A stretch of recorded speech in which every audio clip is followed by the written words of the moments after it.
Paz do Senhor, irmãos. Estou gravando esse vídeo em vista da epidemia que nós estamos vivendo nos últimos dias, né? Temos que ficar de quarentena em nossa casa. Então, para que os trabalhos da igreja não fiquem parados, nosso pastor ele está fazendo lives do culto, está transmitindo o culto via Facebook. E para que nós não ficássemos sem o estudo da palavra da escola bíblica, nós resolvemos também gravar um vídeo com a aula da escola bíblica de número 12, né, que já estamos encerrando mais um trimestre da escola bíblica, AD Novo Tempo. E nós estamos aqui para nós estudarmos um pouco da palavra de Deus. Então hoje nós estaremos estudando a penúltima aula da escola bíblica desse primeiro trimestre do ano de 2020. Então a lição de número 12, Jesus, o homem perfeito. O textuário da lição nos diz: e crescia Jesus em sabedoria e em estatura e em graça para com Deus e os homens. Lucas, capítulo 2, versículo 52. Verdade prática. Verdadeiro homem e verdadeiro Deus, o Senhor Jesus Cristo é igual ao Pai e semelhante a nós. Sua divindade e humanidade não são aparentes, são reais, perfeitas e plenas. Leitura bíblica em classe. Se encontra no livro de Lucas, capítulo 2, versículos 40 a 52.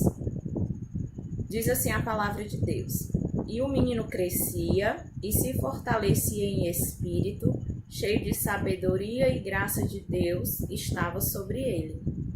Ora, todos os anos iam seus pais a Jerusalém à festa da Páscoa. E tendo eles já 12 anos, subiram a Jerusalém, segundo o costume do dia da festa. E regressando eles, terminados aqueles dias, ficou o menino Jesus em Jerusalém, e não souberam seus pais. Pensando, porém, eles que viria de companhia pelo caminho, andaram o caminho de um dia e procuraram-no entre os parentes e conhecidos. E como não encontrasse, voltaram a Jerusalém em busca dele. E aconteceu que, passados 3 dias, o acharam no templo, assentado no meio dos doutores, ouvindo-os e interrogando-os. E todos os que o ouviam admiravam a sua inteligência e respostas. E quando o viram, maravilharam-se, e disse-lhe sua mãe: Filho, por que fizestes assim para conosco? Eis que teu pai e eu, ansiosos, te procurávamos. E ele lhes disse: por que é que me procuráveis? Não sabeis que me convém tratar dos negócios de meu pai? E eles não compreenderam as palavras que lhes dizia.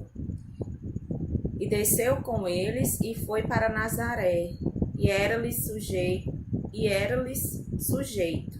E sua mãe guardava no coração todas essas coisas.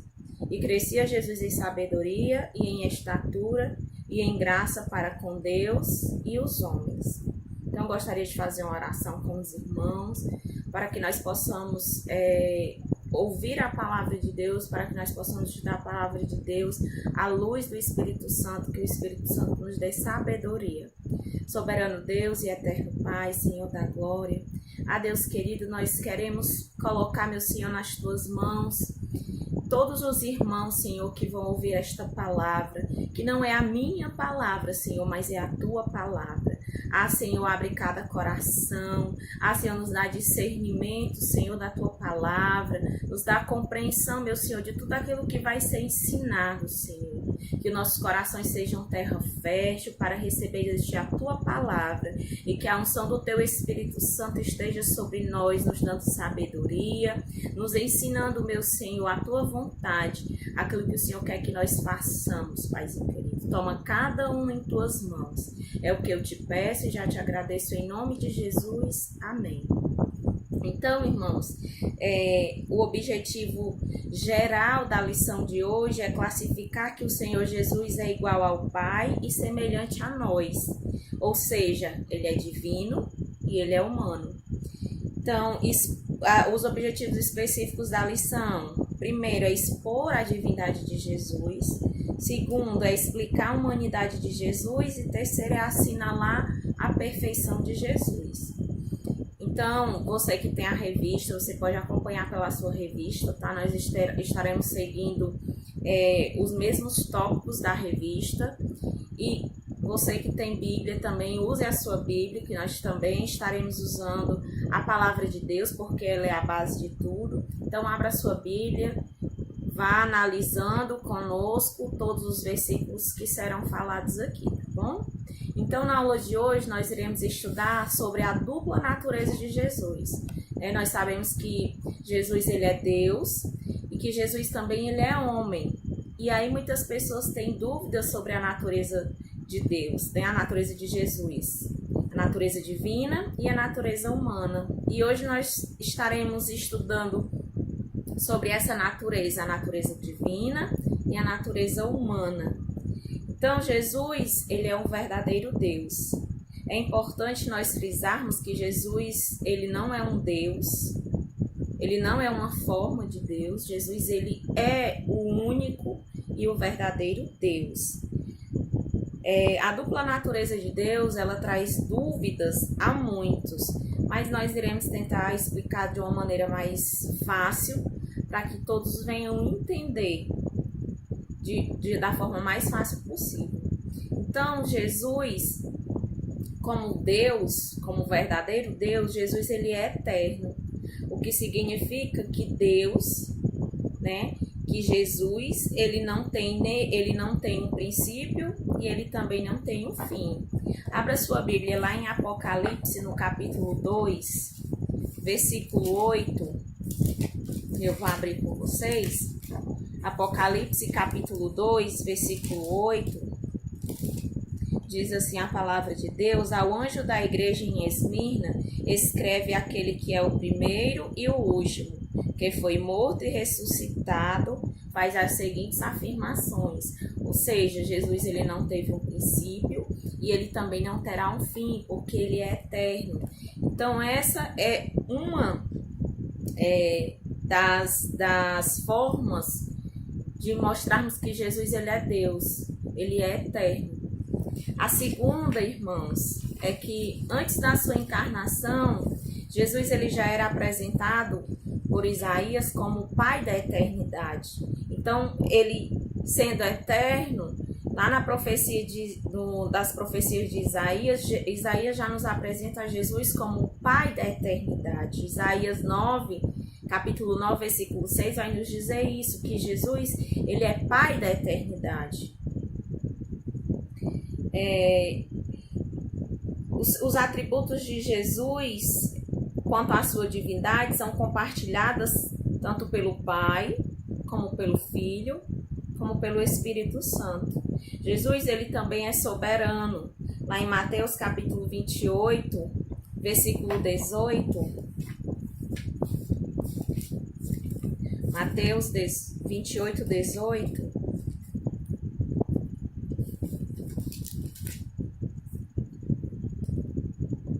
Então Jesus, aproximando-lhes, lhes assegurou: toda a autoridade me foi dada no céu e na terra.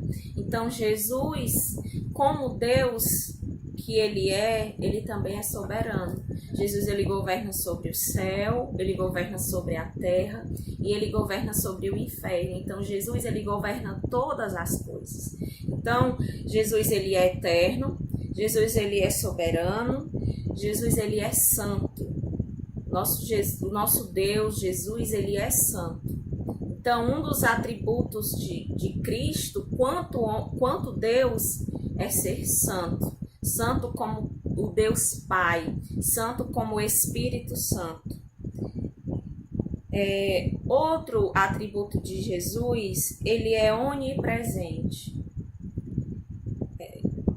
A palavra de Deus vai nos dizer que Deus ele é onipotente, onipresente e é onisciente. E Jesus, sendo Deus, ele também tem esse atributo divino. Jesus ele também é onipresente. E onipresença significa estar em todos os lugares ao mesmo tempo. O nosso Jesus, irmãos, ele está em todos os lugares ao mesmo tempo, porque ele é onisciente. onipresente, desculpem, ele é onipresente, então ele está em todos os lugares ao mesmo tempo. Outro atributo de Cristo ele é onisciente. Onisciência é saber de todas as coisas. Jesus, ele sabe de todas as coisas. Ele sabe antes de acontecer, ele sabe quando vai acontecer, ele sabe do princípio ao fim todas as coisas. Apocalipse capítulo 2, versículo 23.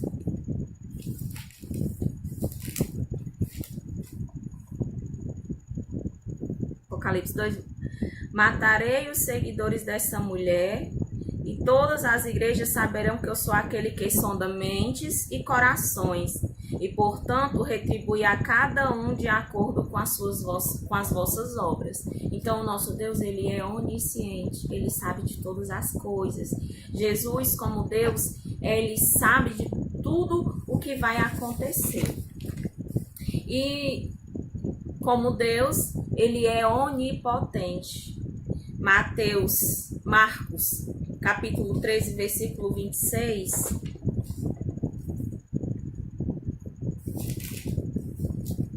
Marcos 13, 26. Então o Filho do Homem será visto nas nuvens com grande poder e glória. Nosso Deus, nosso Jesus, ele é onipotente. Ele tem todo o poder, ele tem toda a glória.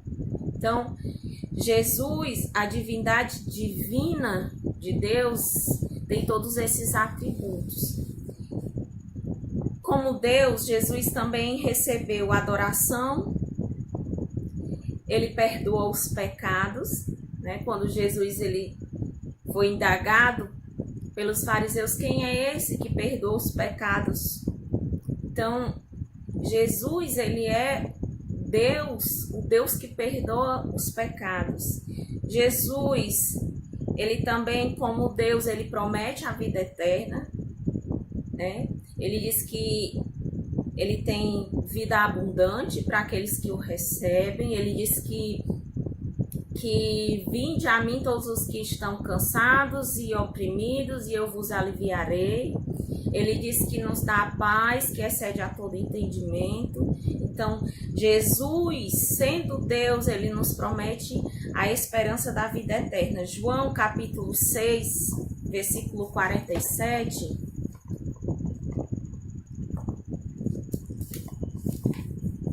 João, capítulo 6.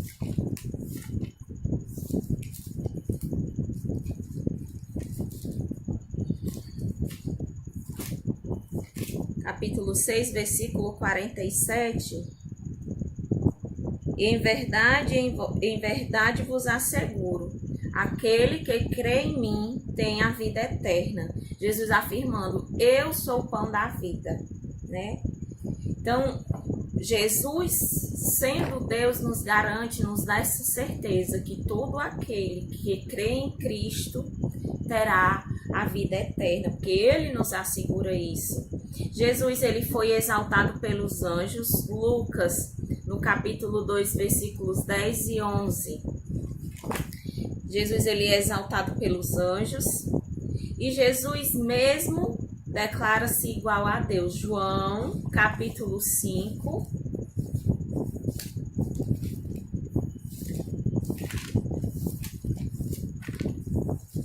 João 5, do capítulo 17 ao 18, do versículo 17 ao 18. Mas Jesus respondeu a eles, meu Pai continua trabalhando até agora, e eu também estou trabalhando. Por isso os judeus ainda mais procuravam matá-lo, porque não somente violava o sábado, mas também dizia que Deus era seu Pai, fazendo a si próprio igual a Deus. Né? Jesus disse, o meu Pai continua trabalhando e eu também estou. Então, Jesus mostra que ele e o Pai, os dois são um. Né? Como ele diz, eu e o Pai somos um. É importante ressaltarmos que Jesus ele se esvaziou da sua glória, mas não da sua divindade. Né? Muitas pessoas ainda ficam confusas como que Deus se torna homem e é Deus ao mesmo tempo, né? E muitos interpretam até de maneira errada essa questão do esvaziar-se. Jesus, ele se esvaziou da sua glória, mas ele continuou sendo divino. E como Deus e sendo divino, Jesus, ele tem como homem, quando ele veio à Terra, ele tinha todos esses atributos divinos que nós acabamos de ver. Então, Jesus, na sua vida humana, ele se esvaziou-se da sua glória para se tornar-se humano, mas não da sua divindade. Por isso, Jesus Cristo, 100% Deus e 100% homem. E essa teoria do esvaziamento, ela chama-se kenosis, e ela é também conhecida por kenosis, e afirma que em sua humanidade o Verbo renunciou a muitos dos seus atributos divinos essenciais, como a onipotência, a onisciência, a onipresença. Sua base bíblica é Filipenses capítulo 2, versículo 7, onde se diz que Cristo esvaziou-se. Então, Jesus, ele esvaziou-se da sua glória. Ele esvaziou-se por um tempo de algum dos seus atributos divinos, como a onisciência, a onipresença, a onipotência, para se tornar homem. Ele esvaziou-se da sua glória, da glória de estar no céu, da glória de estar sentado à direita de Deus Pai, para vir a esta terra, se tornar homem e como homem também experimentar as nossas emoções, ver como era ser um ser humano, para assim nos justificar diante de Deus. William MacDonald, ele nos diz que não houve um momento sequer em toda a sua existência sobre a Terra em que ele ficasse sem os atributos da divindade, né? Jesus, mesmo ele estando aqui na Terra, mesmo ele tendo se esvaziado da sua glória, em nenhum momento, irmãos, ele deixou de ser divino. Ele se esvaziou da sua glória, assumindo uma coisa que nunca antes ele teve, que foi humanidade, que foi ser humano. Não pôs à parte a sua divindade de maneira nenhuma, e sim seu lugar nos céus, e isto fez apenas temporariamente.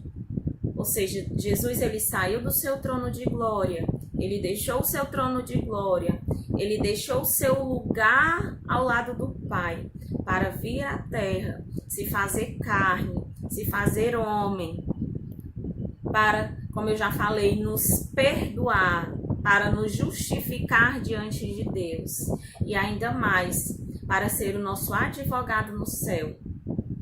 Quando ele retornou para voltar ao seu lugar de glória, voltar a estar ao lado do Pai, para ser o nosso advogado diante das nossas dificuldades, diante das nossas pelejas. Então, hoje, nós temos um intercessor, nós temos um advogado no céu. Como ele mesmo fala lá em 1 João, filhinhos, não pequeis, mas se pecardes, tem um advogado no céu, à direita de Deus Pai, que intercede por vós, né? Jesus, ele é esse advogado. Ele viveu em carne todas as nossas experiências, mas ele não pecou. Então, ele é o justo juiz que pode julgar as nossas causas, que pode interceder por nós. Então, Jesus, o verdadeiro homem,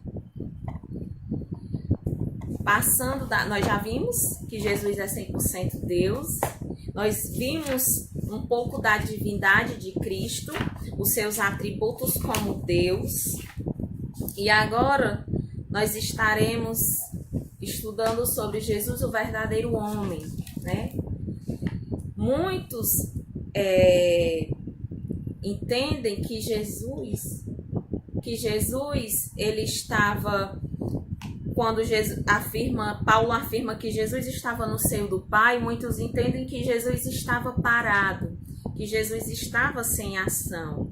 Antes de sua encarnação, o Senhor Jesus achava-se no seio do Pai, João 1, capítulo 1, versículo 18. Mas não devemos supor que ele estivesse inativo, pelo contrário. Sendo ele eterno e Pai da eternidade, participou ativamente da criação. João, capítulo 1, versículo 3. Ele é o Verbo de Deus. Todas as coisas vieram a existir por intermédio dele. Sem Cristo, nada do que existe existiria. Então, Jesus, ele é o Verbo. E a palavra de Deus diz em João, capítulo 1, que o Verbo estava com Deus e o Verbo era Deus. Então, Jesus, ele é o Verbo autor da criação. Foi através de Jesus que todas as coisas foram criadas. Jesus, ele foi o ponto crucial da nossa criação. E Jesus também, como Deus, ele não ficou inativo em nenhum momento. Então, quando diz que Jesus achava-se no seio do Pai, isso significa achava-se em perfeita comunhão com o Pai, em perfeita intimidade com o Pai. De maneira nenhuma Jesus estava inativo, de maneira nenhuma Jesus estava parado. Muito pelo contrário. Jesus, ele sempre esteve ativo, assim como continua ativo hoje, assim como continuará ativo até a eternidade, todos os dias. Jesus profetizado no Antigo Testamento. Nós podemos ver que a primeira profecia a respeito de Jesus se dá pela boca do próprio Deus no Jardim do Éden, lá em Gênesis capítulo 3, versículo 15. Logo após a queda do homem, Deus sai ali no Jardim do Éden procurando Adão e Eva, e aí indaga Adão o que aconteceu, e Adão afirma que a sua mulher havia comido da árvore do fruto da árvore do conhecimento do bem e do mal, que eles pecaram e estavam envergonhados e por isso se esconderam. E aí Deus, ele começa a punir o homem por causa do seu pecado. E aí Deus falando com a serpente, punindo a serpente, lá no capítulo 3, versículo 15, Deus falando com a serpente, ele diz: estabelecerei inimizade entre ti e a mulher, entre a tua descendência e o descendente dela, porquanto este te ferirá a cabeça e tu lhe picarás o calcanhar. A primeira vez que Jesus ele é profetizado na palavra de Deus é pela boca do próprio Deus. No capítulo 3, versículo 15 de Gênesis, Deus ele já está provendo Jesus para morrer na cruz do Calvário, para nos livrar dos nossos pecados, para nos justificar diante do Pai por causa dos nossos pecados. Então, o próprio Pai, Deus, ele provê o seu Filho amado para vir à terra morrer por nós. Então, Jesus, ele já foi profetizado, encarnado para vir a esta terra pela boca do próprio Deus, em Gênesis capítulo 3, versículo 15.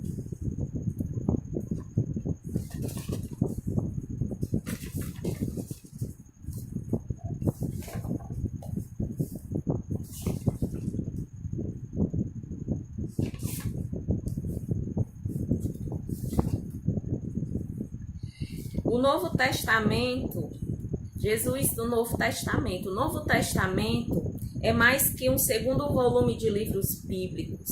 Ele é um pacto de Deus firmado com o mundo, um novo tempo inaugurado em Jesus Cristo.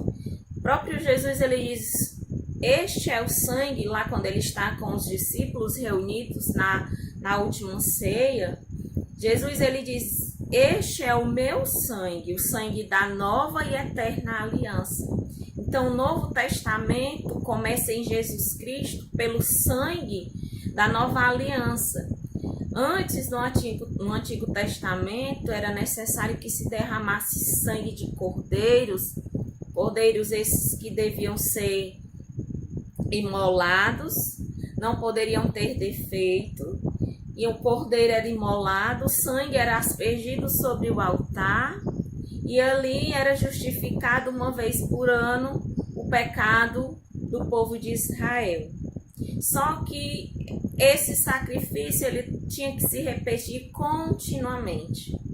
Todos os anos, uma vez por ano, o povo ia ao tabernáculo, e ali no tabernáculo o sumo sacerdote adentrava ao Santo dos Santos para interceder pelos pecados do povo e aspergir o sangue desse cordeiro sobre o altar. Mas não era suficiente, porque o povo continuava pecando e o sacrifício tinha que continuar. E isso mudou quando Jesus ele foi crucificado na cruz do Calvário. Aquele sacrifício de Cristo, aquela nova aliança, aquele novo pacto, ele foi suficiente. Não havia mais necessidade de se sacrificar cordeiros. Não havia mais a necessidade de um sacrifício repetitivo. Mas aquele sacrifício de Cristo, ele foi o suficiente para nos perdoar os nossos pecados, para nos justificar diante de Deus, para nos dar salvação e para nos dar o livre acesso ao trono do Pai, à sala do Santo dos Santos. Então, o Novo Testamento, ele começa em Cristo. O Novo Testamento, o pacto da nova aliança, começa em Cristo Jesus. Então, Jesus, no Novo Testamento, ele traz para nós uma vida abundante. Uma vida onde nós podemos ser perdoados, onde nós podemos ser sarados das nossas feridas e onde nós podemos ter salvação em Cristo Jesus. Jesus, ele nasceu na plenitude dos tempos, ou seja, ele nasceu no tempo perfeito, que é o tempo de Deus. O tempo perfeito na história, o tempo determinado por Deus Pai, para seu filho nascer e mais tarde morrer pelos pecados do mundo, né?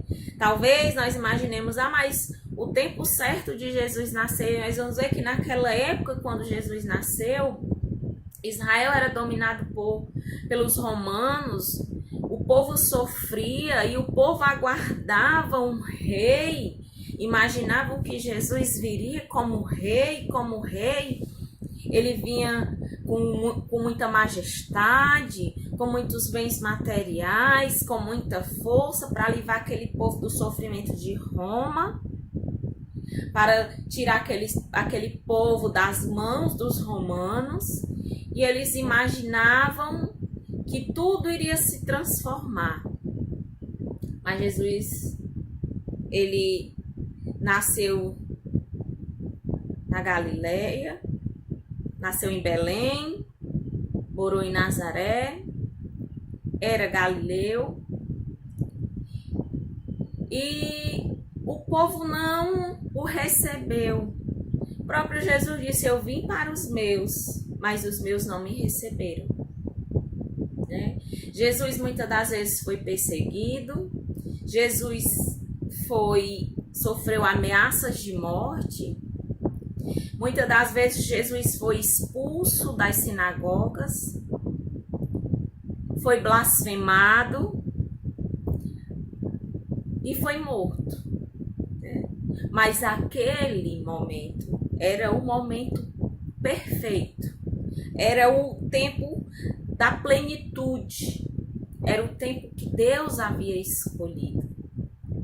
Por isso foi o tempo perfeito. E é por causa deste tempo perfeito, e é por causa deste sacrifício que nós estamos aqui hoje. Que nós podemos ter esperança em Cristo Jesus, que nos livrou de todos os nossos pecados. Israel foi o palco que Deus escolheu para apresentar seu Filho ao mundo. Assim entendemos porque Jesus disse: a salvação vem dos judeus. Né? O palco que Deus escolheu, e isso já era certo, porque a palavra de Deus fala do início ao fim sobre o seu povo amado, que é o povo de Israel, foi o cenário, o palco que nasceu o Filho de Deus e assim foi apresentado ao mundo. E hoje nós o conhecemos pela graça de Deus.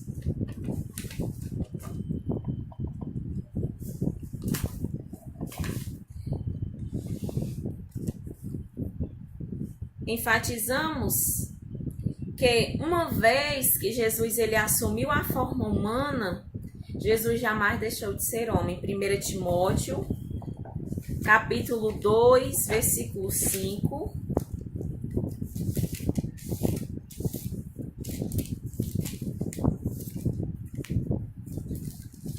1 Timóteo capítulo 2, versículo 5, diz: porque há um só Deus e um só mediador entre Deus e o ser humano, Jesus Cristo Jesus, o homem. Então Jesus, ele é a única pessoa em todo o universo que é Deus, homem. Para encerrar, irmãos, nós falaremos da perfeição moral e espiritual de Jesus. Jesus, ele não foi apenas humano como nós. Nós imaginamos um Jesus humano, mas Jesus não era humano como nós. Jesus, ele era superior a nós, visto que jamais se deixou contaminar pelo pecado. Jesus, ele foi humano, ele foi tentado. Como humano, ele sentiu fome. Como humano, ele se agoniou. Como humano, ele sentiu sede, ele sentiu cansaço. Mas ele nunca experimentou do pecado. Jesus não foi contaminado nem pelo pecado original, que é o pecado de Adão. Então, sendo assim, Jesus ele nunca teve maus pensamentos, nenhuma palavra torpe saiu da sua boca. Jesus nunca pensou, nunca falou e nunca fez nada que fosse induzido pelo pecado. Porque Jesus era santo, a sua natureza era santa. E Jesus, ele também não tinha pecado experimental, isto é, jamais praticou qualquer ato pecaminoso. Então, irmãos, para concluir essa nossa aula, eu quero dizer que é esse Jesus a quem nós servimos. Nós estamos enfrentando momentos difíceis, nós estamos enfrentando momentos em que não só o nosso país, mas o mundo tem vivido um momento de calamidade, de medo, de aflição, de agonia. Mas eu quero dizer para você que esse Jesus, que é 100% Deus e é 100% homem, esse Jesus ele está à direita do Pai intercedendo por nós. E é este Jesus a quem nós servimos. Então tenha fé. Ore, busque a este Jesus. Como ele diz: vinde a mim todos os que estáis cansados e oprimidos e eu vos aliviarei. Então, é este Jesus a quem nós devemos buscar, é a este Jesus a quem nós devemos adorar, independente de não podermos estar na nossa igreja. Nós somos a igreja. Nós podemos glorificar o nome de Jesus em todo lugar, em todo tempo, aonde nós estivermos. Então, busque a Deus. Busque este Jesus. Dê glória a este Jesus. Dê glória a esse Deus tão maravilhoso que nos entregou, que entregou o seu Filho amado para morrer na cruz por nós, pelos nossos pecados. E hoje nós podemos dizer Abba, né? Porque Deus ele nos adotou como filhos amados. Olhando firmemente para Jesus, o autor e consumador da nossa fé, chegaremos à estatura de varão perfeitos, homens e mulheres moldados pelo Espírito Santo. Então, que Cristo vos abençoe. Que Deus em Cristo Jesus os abençoe. Vamos continuar orando, vamos continuar firmes, olhando sempre para o autor e consumador da nossa fé. Que Cristo Jesus os abençoe. Amém.